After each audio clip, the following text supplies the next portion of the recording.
सिर्फ हमारे लिए। आज भी वही फूलों की खुशबू, नीली रोशनी और 6x6 के बेड पर हम दोनों के बीच में पसरी खामोशी, सब कुछ वैसा ही 35 साल पहले की तरह। तब अनछुए एहसासों को छूने का प्रयास करती हुई मैं इंतज़ार में थी कि तुम मेरा घूंघट उठाओ। नितांत अजनबी फिर भी अपनापन महसूस थी हुई मैं खुद में ही सिमट रही थी और तुम्हारे उदत प्रेम को महसूस कर रही थी। आज आज हम एक दूसरे को बहुत अच्छी तरह से जान गए। आज भी तुम मुझसे और मैं तुमसे अटूट प्रेम करते हैं। आज बच्चों ने हमारी शादी को कोरल एनिवर्सरी बनाई है। सब कुछ उसी पहली रात की तरह, किंतु कितना बदला सा है।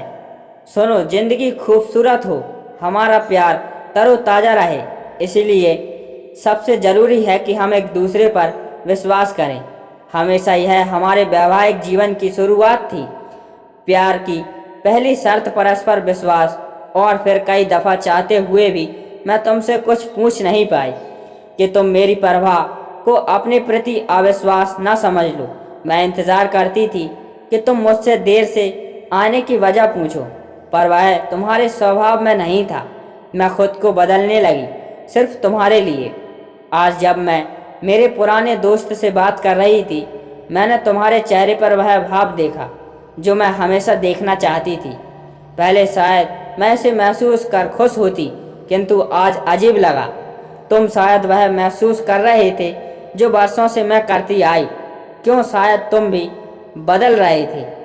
उस दिन जब तुम और तुम्हारे दोस्त किसी बात पर ठहाका लगा रहे थे, मैं अचानक ही चाय लेकर ड्राइंग रूम में आ गई। बातों में कुछ पुछल्ले कानों से टकराकर दिल को घायल कर गए, पर तुम्हारे प्यार ने कुछ और सोचने ही नहीं दिया। मैं चाहती थी कि तुम मलहम लगाओ, पर तुम और मैं एक होते हुए भी बिल्कुल अलग थे।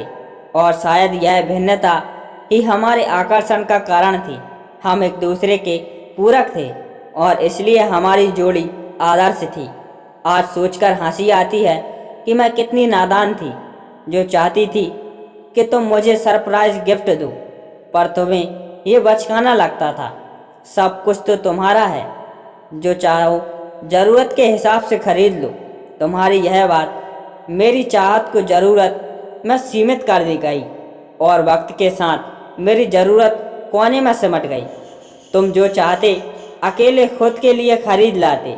मैं चाहती थी तुम्हारी चीज़ों में मैं पसंद करूं, किंतु तुम मुझे घर परिवार में थकने के बाद आराम देना चाहते थे।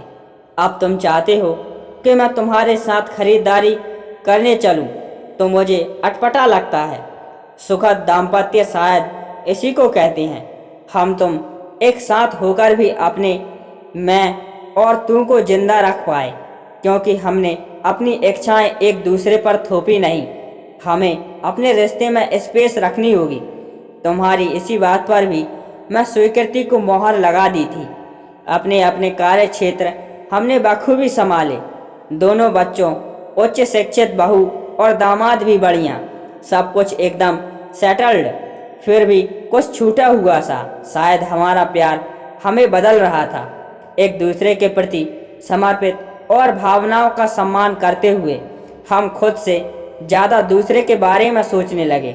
मैं तुम हो रही थी और तुम मैं तब्दील होते रहे। सुनो, यह सिर्फ एक शब्द नहीं था। मैं आवाज़ के साथ तुम्हारा स्पर्श भी महसूस किया। मेरा रोम रोम श्रवण इंद्रिय बन गया। सोच को विराम दे मैं उठ बैठी। जी कहिए। तुम मेरा हाथ पकड़कर कमरे से बाहर निकले। अजी कोई देखेगा तो क्या कहेगा। मैं नवेली दुल्हन बन गई, पहले बड़ों से और आज बच्चों से झिझक रही थी। तुम बिना बोले मुझे छत पर ले आए। आज हिंदी और अंग्रेजी दोनों तारीखें 35 साल पुरानी थी। पूनम का चांद आसमान में था और वातावरण में ठंडक घुलने लगी थी। वृक्षों के शीर्ष पर छिटकी धवल चांदनी मोहक दृश्य प्रस्तुत कर रही थी। बुझ गई तपते हुए दिन की अगन। जहाज ने चुप चुप ही पीली जलन। रात झुझक आई पहन उजला बसंत। प्राण तुम क्यों मौन हो, कुछ गुनगुनाओ। चांदनी के फूल मुन तुम मुस्कुराओ। जगजीत सिंह जी की गजल कानों में रस घोलने लगी। मैं स्तब्ध रह गई तुम्हारा ये रूप देखकर। यही तो मैं हमेशा से चाहती थी, किंतु आज ये सब देखकर मैं खुश क्यों नहीं। तुम अचानक गंभीर हो गए। अंजू, एक बात कहूँ, मैंने कभी रोका या टोका कुछ कहने के लिए? मेरा प्रति प्रश्न सुन तुम थोड़ी देर चुप रहे, फिर धीरे धीरे हाथ आगे किया। एक पैकेट था, ये तुम्हारे लिए, खोलो। मैं निशब्द तुम्हारा चेहरा पढ़ने की कोशिश करती रही। तुम्हारा यह रूप एकदम नया था मेरे लिए। तुमने पैकेट खोलना शुरू किया। रैपर खुलने के साथ परत दर परत जिंदगी खुल रही थी। यादों का खूबसूरत कॉलाज सामने था। ये देखो, हमारी शादी की तस्वीर। ये चीकू हुआ था तब की, ये चिंकी की, ये और वो। तुम बच्चे की तरह चहक रहे थे। अंजू, तुमने एक बात नोटिस की? तुम एकाएक 61 साल के बुजुर्ग हो गए। क्या? उम्र बीतने के साथ मैं महसूस करने लगा हूँ कि 35 साल पहले दो अजनबी एक डोरी के दो सिरे पकड़ खड़े थे। फिर मुझे सुनने में रुचि होने लगी। हम दोनों अलग अलग परिवेश में पड़े बले। फिर हमने एक दूसरे की ओर कदम बढ़ाना शुरू किया। हम एक दूसरे की पसंद नापसंद को जानकर उसके अनुसार खुद को बदलने लगे। जी, मैंने तुम्हारे लिए खुद को बदला। हाँ, और मैंने तुम्हारे लिए। और एक दूसरे की ओर बढ़ते हुए हम भूल गए कि हमें मध्य बिंदु पर रुकना भी था। आज हमारी डोरी का सिरा बदल गया है और दूरी वही की वही है। वाह, इस तरह तो मैंने सोचा ही नहीं। अब सोचना है और खुद को बदलना है। मेरे या तुम्हारे लिए नहीं, सिर्फ हमारे लिए। हम दोनों एक साथ बोल पड़े। आसमान में पूनम का चांद मुस्कुरा रहा था।